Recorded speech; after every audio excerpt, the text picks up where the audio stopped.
Four lane bridge का औचक निरीक्षण, सीएम नीतीश कुमार ने किया निरीक्षण। सीएम के साथ में तमाम अधिकारी मौजूद। पंकज मिश्रा बने जेएमएम के केंद्रीय प्रवक्ता, चैंबर के सदस्यों ने किया अभिनंदन समारोह। साहिबगंज जिले को विकसित करने की कही बात। बिहार के यूट्यूबर मनीष कश्यप ने दिया इस्तीफा। फेसबुक लाइव आकर बीजेपी से दिया इस्तीफा। कहा, मुझे बिहार और बिहारियों के लिए लड़ना है। साहिबगंज में अवैध हथियार लेकर घूम रहा युवक, सूचना के बाद मौके पर पहुंची पुलिस। डबल बैरल बंदूक के साथ युवक गिरफ्तार। जमशेदपुर के बागबेड़ा बड़ौदा घाट में डूबे दो दोस्तों ने के शव को किए गए बरामद। घटना के बाद में इलाके में शोक की लहर।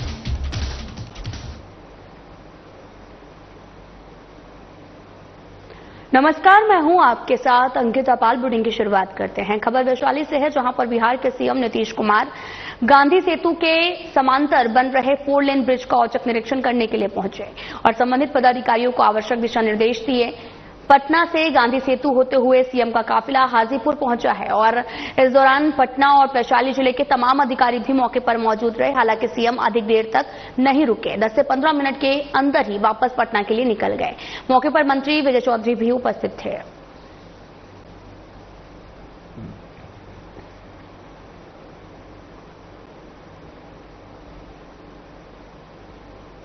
जेएमएम के केंद्रीय सचिव पंकज मिश्रा को पार्टी ने अपना केंद्रीय प्रवक्ता बनाया है। इसे लेकर जेएमएम कार्यकर्ताओं के साथ में eastern Jharkhand of commerce and industries के सदस्यों में खुशी की लहर है। पंकज मिश्रा को केंद्रीय प्रवक्ता बनाए जाने पर चैंबर के सदस्यों ने अभिनंदन समारोह आयोजित कर उनका भव्य स्वागत किया है और इस मौके पर पंकज मिश्रा की धर्मपत्नी भी मौजूद रही।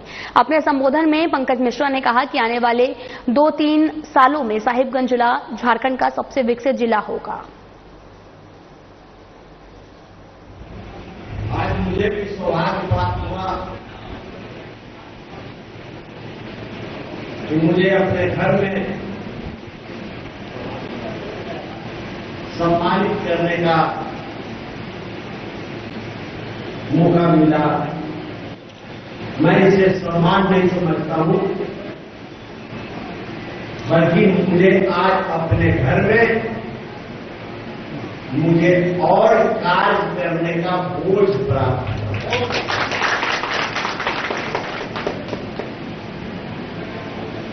आप जितनी चुनौतियां मुझे दीजिएगा, आप जितना बोझ मुझे दीजिएगा, मैं पहले भी बोला हूं और आज भी बोलता हूं कि पाई पाई करके शायद उनकी जनता का इंतजार करता हूं। झारखंड के स्वास्थ्य मंत्री इरफान अंसारी वर्तमान में दिल्ली दौरे पर हैं, जहां उन्होंने एक मीडिया से वार्तालाप करते हुए सदर विधायक प्रदीप प्रसाद की संजीवनी सेवा कुटीर पर अपना बयान दिया है। इसे लेकर हमारे हजारीबाग संवाददाता प्रमोद खंडेवाल ने सदर विधायक प्रदीप प्रसाद से खास बातचीत की। क्या कुछ कहा, सुनाते हैं आपको। हजारीबाग की बात करो, आज हम बात करने जा रहे हैं विधायक प्रदीप प्रसाद से। बात करने से पहले अपने दर्शकों को बता दें कि विगत कुछ महीने पहले शेख भिखारी मेडिकल कॉलेज अस्पताल परिसर में विधायक प्रदीप प्रसाद के अथक प्रयास से संजीवनी सेवा कुटीर लगाया गया था, लेकिन काले बादल लगातार मंडराते रहते हैं। स्वास्थ्य मंत्री की नजर निगाहें उस पर लगातार रहती है। आपको ये भी मैं बताते चलूं कि विगत दिनों में एक फरमान भी जारी हुआ था उसे हटाने का, लेकिन शुक्रवार की देर शाम स्वास्थ्य मंत्री ने ऐसा बयान दिया है कि अब क्या कुछ कहते हैं विधायक प्रदीप प्रसाद। प्रदीप जी, सबसे पहले तो स्वागत हुआ, अभिनंदन प्लस न्यूज की। आज के बयान के बाद क्या कुछ कहेंगे? देखिए, बहुत अफसोस लगता है उस व्यक्ति का काउंटर करना, जो व्यक्ति का कोई बात सही नहीं होता, वो सर से लेके पांव तक सिर्फ झूठी बोलने का काम करते हैं। इतनी बड़ी जिम्मेवारी मिली है, उनको सुधार करनी चाहिए था। कैसे सेवा कुटीर अच्छा चले। अभी इंक्रोचमेंट का केस चला रहे हैं सेवा कुटीर पे, मैं हटा लूंगी, उनकी सरकार है, कोई ये नहीं, मैं हटा लूंगा, लेकिन उन्हें पता होना चाहिए रोज करीब 50-60 आदमी उस सेवा कुटीर रखने से उससे प्रभावित होंगे, लोगों की जान चले जाएगी। लोग स्ट्रेचर पे तड़पते रहते हैं, लेकिन कोई उनको उठा के ले जाने वाला वार्ड बॉय नहीं होता, नर्सेज नहीं होता। और सरकारी अस्पताल में सिर्फ प्राइवेट अस्पतालों का जलाल मंडराते रहते हैं, जो पेशेंट को उठा के ले जाते हैं। जिन पे रोकथाम किया, मोटी रकम दी गई सेवा कुटीर को हटाने के लिए, ये भी चर्चा में सुनने में आ रहा।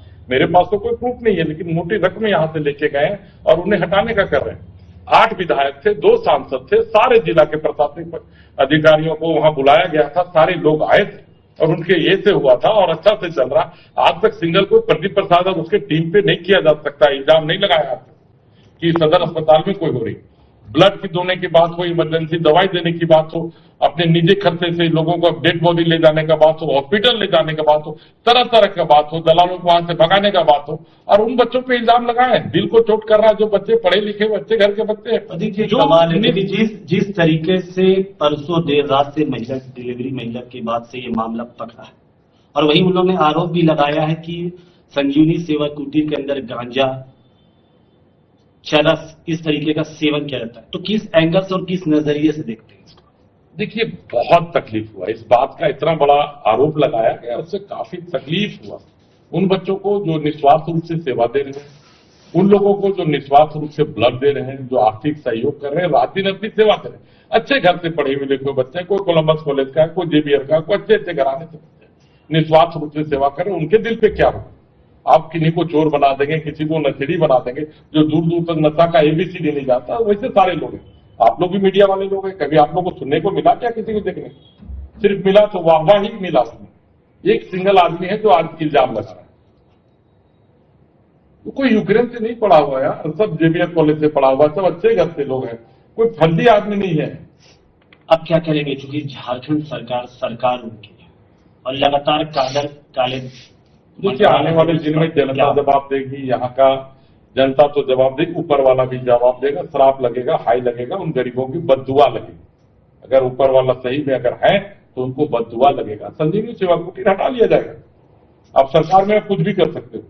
कैसा इंक्रोचमेंट हुआ, ईटा पत्थर बालू क्या लगाया गया उसमें? वो तो मूवमेंट करने वाला, हम छाता लगाएंगे, बैठेंगे, हम जैसे भी होगा सेवा करेंगे, अपने कार्यालय से भी करते थे, वहां से करेंगे। मैंने उनसे रिम्स में भी जगह मांगा था। और एक चीज बताएं, हर विधायक को, जनप्रतिनिधि को अंचल में भी जगह मिलता है, कार्यालय होता है। हम विधानसभा में रखेंगे, सारे विधायक रखेंगे कि सदर अस्पताल में भी कार्यालय दिया जाए। कि इतना लूट खसोट और ये जो लोग मनमानी कर रहे हैं, दलाली कर रहे हैं, लोगों का जान ले रहे हैं। अभी बताएंगे जो दवाइयां इनके काल में आई, वो दवाइयां इफेक्टिव नहीं है, दवा पर भी उंगली उठाएंगे। एक आदमी को सांप काटा, 45 भाई लगा एंटीवेनम, ऐसा कहां होता था? अब बाहर से 3 भाई खरीद के दिए, उसका जान बच गया, ठीक हो गया।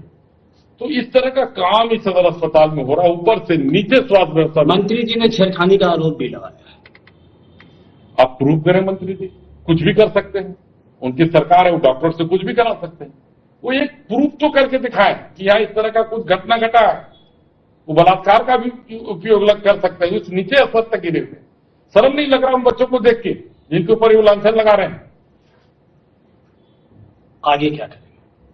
उनकी सरकार है, जो बुझाई करे, जनता जवाब देगी।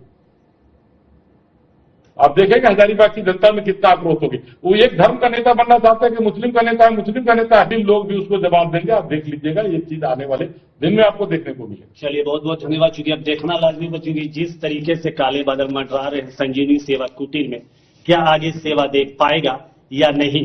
अपने सहयोगी कैमरामैन के साथ में प्रमोद खंडेलवाल, साधना प्लस न्यूज, हजारीबाग। राजधानी रांची के चौक चौराहा में एक बार फिर से बैनर का स्टंट झारखंड की राजनीतिक परिप्रेक्ष्य में देखा जा रहा है। झारखंड मुक्ति मोर्चा के द्वारा एक स्लोगन के साथ में राजधानी रांची के चौक पर बैनर लगाए गए हैं। इस बैनर के माध्यम से दर्शाने की कोशिश की गई है कि झारखंड मुक्ति मोर्चा की लोकप्रिय सरकार है। वैसे तो झारखंड में महागठबंधन झारखंड मुक्ति मोर्चा, कांग्रेस एवं अन्य घटक दलों के साथ में बनी और मिलीजुली सरकार है, लेकिन झारखंड मुक्ति मोर्चा इस बैनर के माध्यम से अपनी पार्टी की लोकप्रिय सरकार होने की बात कह रही है, जिसे लेकर राजनीतिक टिप्पणियां भी देखी जा रही हैं।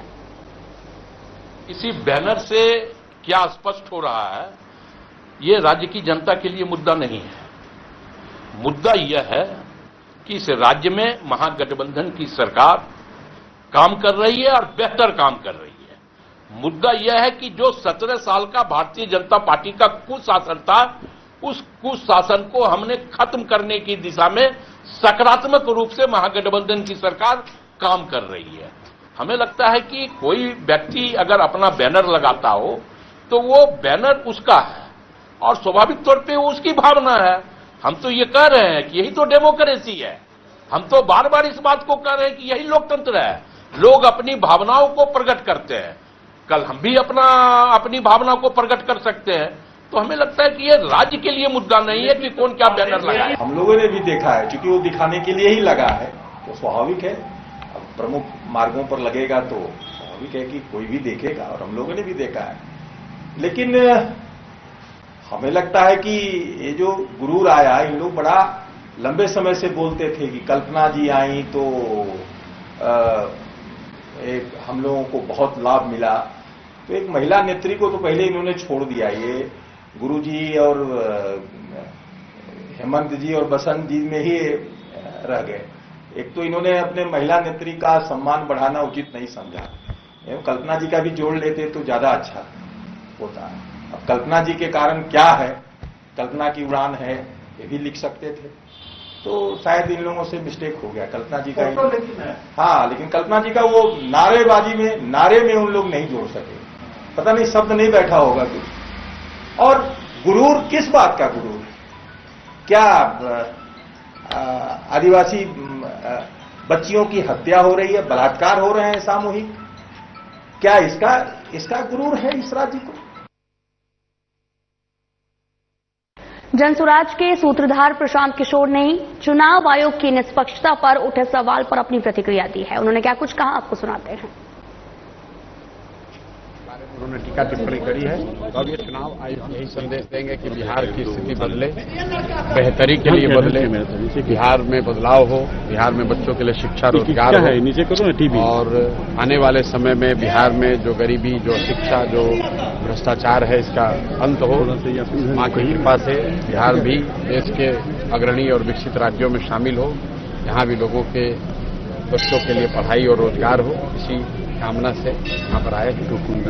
राहुल गांधी और तेजस्वी यादव ने कहा है कि चुनाव आयोग पर भरोसा नहीं है। जिस तरह से महाराष्ट्र में धांधली में, बिहार में भी होने वाले चुनाव में हो सकता है, इसको किस? देखिए, मंदिर परिषद में कोई राजनीतिक टीका टिप्पणी ठीक नहीं है। जो उन्होंने बयान दिया है वो विपक्ष के लोग कई समय से, पिछले कई वर्षों से विपक्ष के लोगों ने अलग अलग समय पर यह आशंका जाहिर की है। 2-3 दिन पहले अभी राहुल गांधी ने महाराष्ट्र के चुनाव को लेकर एक अपनी सोच, या उन्होंने जो पाया, उनके दल ने जो पाया, उसके हिसाब से एक जानकारी को जनता के बीच में रखा है। मुझे ऐसा लगता है कि कांग्रेस, चूंकि यहाँ मुख्य विपक्षी दल है देश के स्तर पर, राहुल गांधी विपक्ष के नेता हैं, और उन्होंने अगर चुनाव की प्रक्रिया पर लिखित में एक बड़ा सवाल खड़ा किया है, तो चुनाव आयोग और उससे संबंधित एजेंसियों को स्पष्ट करना चाहिए, ताकि जनता के किसी भी वर्ग में ये आशंका न रहे, चुनाव की पारदर्शिता, उसकी शुचिता पर कोई प्रश्न चिन्ह न उठे। बिहार के चर्चित यूट्यूबर मनीष कश्यप ने बीजेपी छोड़ दी है। उन्होंने फेसबुक पर लाइव आकर इसकी घोषणा की है। और आपको यह भी बता दें कि 25 अप्रैल 2024 को मनीष कश्यप ने बीजेपी की सदस्यता ली। मनीष कश्यप ने कहा कि मैं अपने गांव चनपटिया गया था और वहां पर लोगों से बात की। उसके बाद मैंने ये निर्णय लिया और मुझे बिहार और बिहारियों के लिए लड़ना है।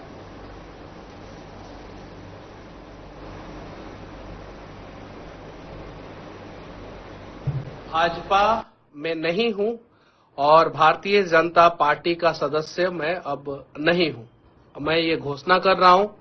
और मैं चनपटिया गया था, अपने क्षेत्र में गया था, बहुत सारे जगहों पे भ्रमण किया, बहुत सारे लोगों से मिला, और अब मैं इस निर्णय पे पहुंचा हूं कि मुझे जो है बिहार के लिए लड़ना है, बिहारियों के लिए लड़ना है, मजदूरों के लिए लड़ना है, जो पलायन हो रहा है उसको रोकने के लिए लड़ना है। और मैं जब पार्टी में था तो भी जो है मैं इस संबंध में लगातार आवाज उठाते रहा हूं। लगातार मतलब कि लगातार आवाज उठाते रहा हूं, जब पार्टी में था तो भी। लेकिन अब मुझे लग रहा है कि मैं पार्टी में रह के इन सब चीजों को जो है मजबूती के साथ जो है नहीं उठा पाऊंगा, अच्छे ढंग से नहीं उठा पाऊंगा। इसीलिए मैंने निर्णय लिया है। हालांकि इस निर्णय से जो है बहुत सारे लोग जो है वो खुश होंगे, मुझे पता है। तन्विका खंडेवाल आज फैशन जगत में एक उभरता हुआ नाम बनती जा रही हैं। उनका सफर एक छोटे शहर से शुरू होकर कोलकाता और फिर मुंबई जैसे महानगरों तक पहुंचा, जहां उन्होंने अपने सपने को आकार दिया है। उन्होंने 12वीं कक्षा पूरी करने के बाद में फैशन डिजाइनिंग को अपना करियर बनाने का निर्णय लिया और यही निर्णय उनके जीवन की दिशा बदलने वाला साबित हुआ।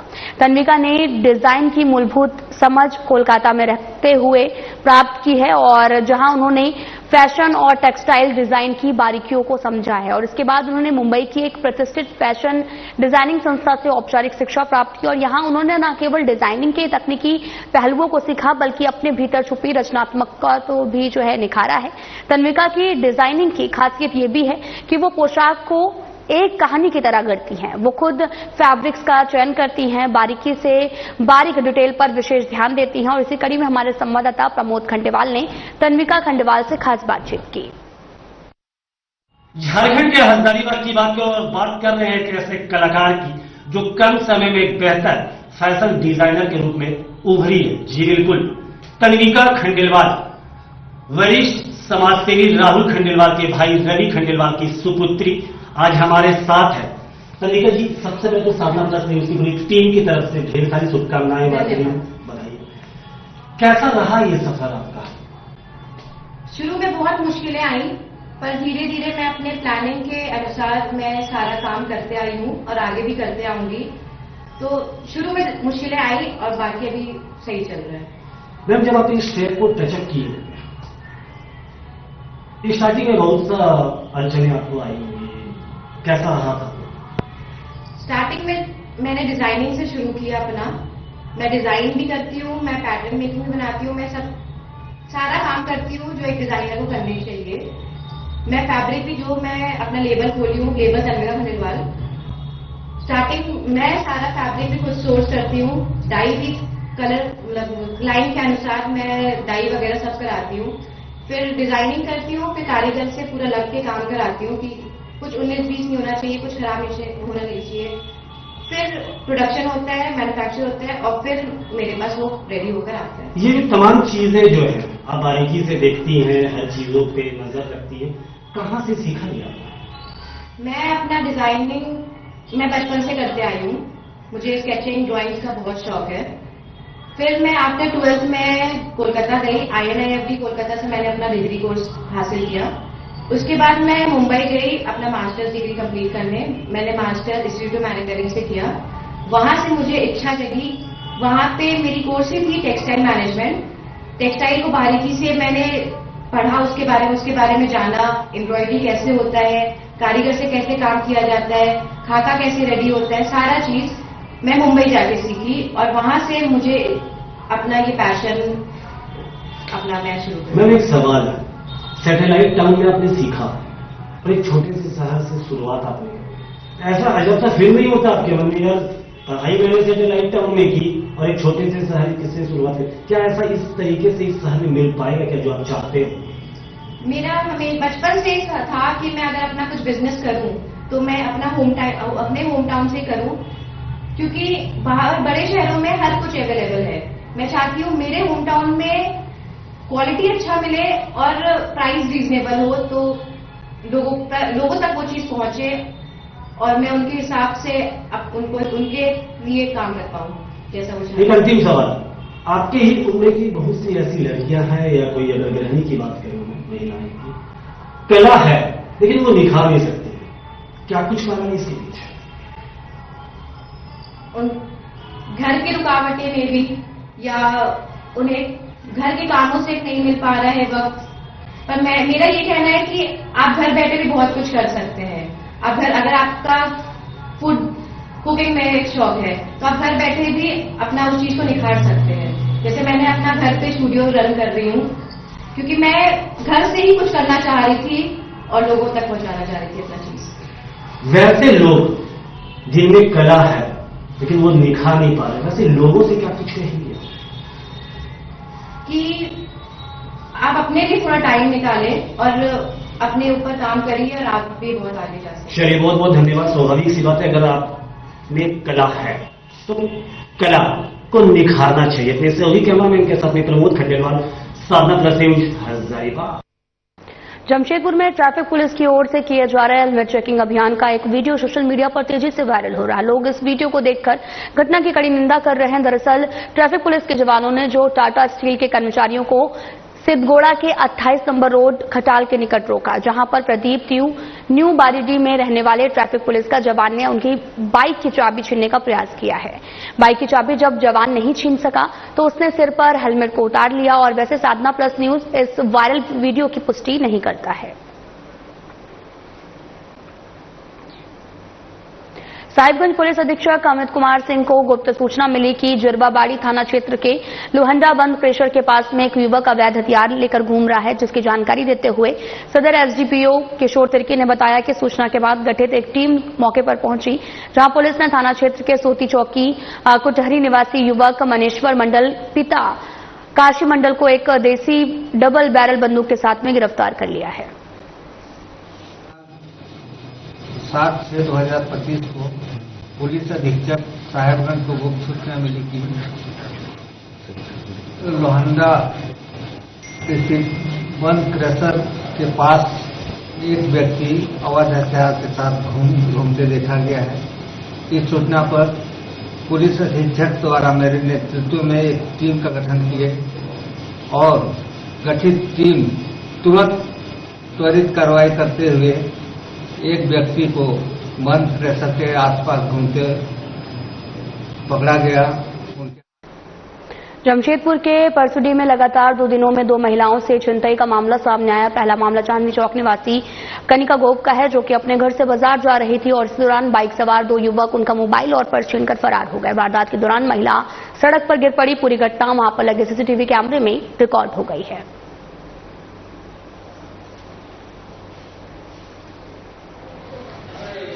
आते आपका हाथ में बैग था, 3 लड़का बाइक में था और बैग हाथ से छीन के लेके गया। मोबाइल था, 10,000 रुपये बैग में था और आपका एटीएम कार्ड था और कागज पत्र था। तो उस दौरान हम गिर गए। अच्छा, तो बाइक किस कलर का था? निकल गया। किस तरह का बाइक था? बाइक कैसा था? ब्लैक कलर का था। कितना लड़का था उसमें? जमशेदपुर के बागबेड़ा बड़ौदा घाट में डूबे दोनों दोस्तों के शव को बरामद कर लिया गया। शनिवार के शाम हुई इस घटना के बाद से पुलिस और एनडीआरएफ की टीम लगातार तलाशी अभियान में जुटी थी। स्थानीय गोताखोरों की मदद से दोनों युवकों के शव को बरामद किया गया है। शव की पहचान शुभम के रूप में हुई है। गोंडा के सुंदर पहाड़ी में नाबालिग आदिवासी के साथ में गैंगरेप का मामला सामने आया। बताया यह भी जा रहा है कि कुल 10 लड़कों ने गैंगरेप किया है। इससे लेकर गांव में पंचायती भी हुई और इस बीच में पुलिस को सूचना मिलने के बाद में पुलिस ने 8 आरोपियों को गिरफ्तार किया है। अन्य 2 आरोपियों को गिरफ्तार करने के लिए पुलिस लगातार छापेमारी कर रही है। घटना के संबंध में पीड़िता के परिजनों ने बताया कि नाबालिग फुआ के घर पर शादी में शामिल होने के लिए गई थी। क्या हुआ है? जो रेप हुआ है गांव खेड़े में, जो शादी घर में हुआ था। शादी घर में? हाँ, देखने के लिए। आपका नाम क्या हो गया? मदन मुर्मू। लड़की आपका कौन लगेगा? लड़की मेरा बेटी ही लगेगा। आपका बेटी यानी भतीजी है? हाँ, मेरा बड़ा भाई का बेटी है। बड़ा भाई का बेटी है? हाँ। बड़ा भाई तो आपका नहीं है? नहीं। तो लड़की शादी घर गया था? हाँ, देखने के लिए। मेरा बहन गया था जुलू में, जो शादी घर में। शादी घर? हाँ, मेरा फुआ के घर में। हाँ। तो जोलो? हाँ। सारण जिला के अमनौर थाना अंतर्गत ग्राम ग्रासपट्टी में मोतीलाल महतो को उनके घर में ही चाकू मारकर हत्या कर दी गई। घटना की सूचना पाकर मौके पर पहुंची अमनौर थाना पुलिस ने शव को पोस्टमार्टम के लिए भेज दिया है और आगे की मामले की जांच लगातार जारी है।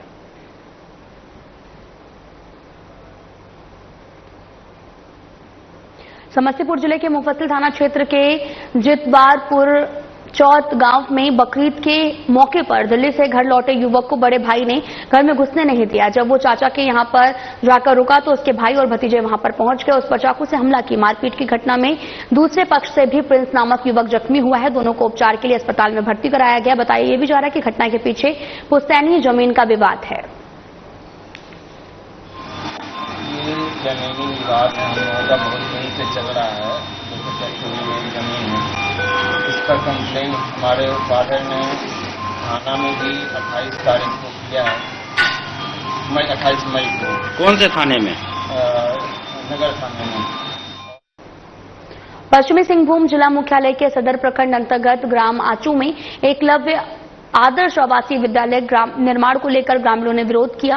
अंचल कार्यालय के आदेश के बाद में ग्राम सभा का आयोजन किया गया था, जहां पर ग्राम आचू में एकलव्य आदर्श आवासीय विद्यालय निर्माण के लिए खाता संख्या 1 और प्लॉट नंबर के तहत में आपको बताते चले कि रकबा कर जो है कुल एकड़ भूमि आवंटित की गई थी और बैठक में अंचल कार्यालय के द्वारा संबंधित सभी भूमि का मूल्य जो है वो परवाना, ट्रस्ट नक्शा और साथ ही आघातन लगान रसीद के साथ में उपस्थित थे।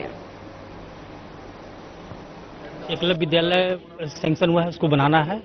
तो बनाने के क्रम में आंचू ग्राम के ग्रामीणों द्वारा विरोध किया गया कि उक्त भूमि पर हम लोग का बंदोबस्ती किया गया है। तो इसको लेकर के हमने 2 बार ग्राम सभा भी किया और ग्रामीणों से मैंने बोला कि भाई जिनका उस प्लॉट पे बंदोबस्ती हुई अपना कागजात के साथ कार्यालय में जमा करें या फिर सामने लेके आए। हम आवासीय मॉडल स्कूल के लिए तो उसके संबंधी हम लोग विरोध कर रहे हैं। स्कूल का विरोधी हम लोग नहीं कर रहे हैं कि जिस जमीन पर स्कूल बन रहा है उस जमीन में हम लोग को बंदोबस्त मिल चुका है बहुत पहले।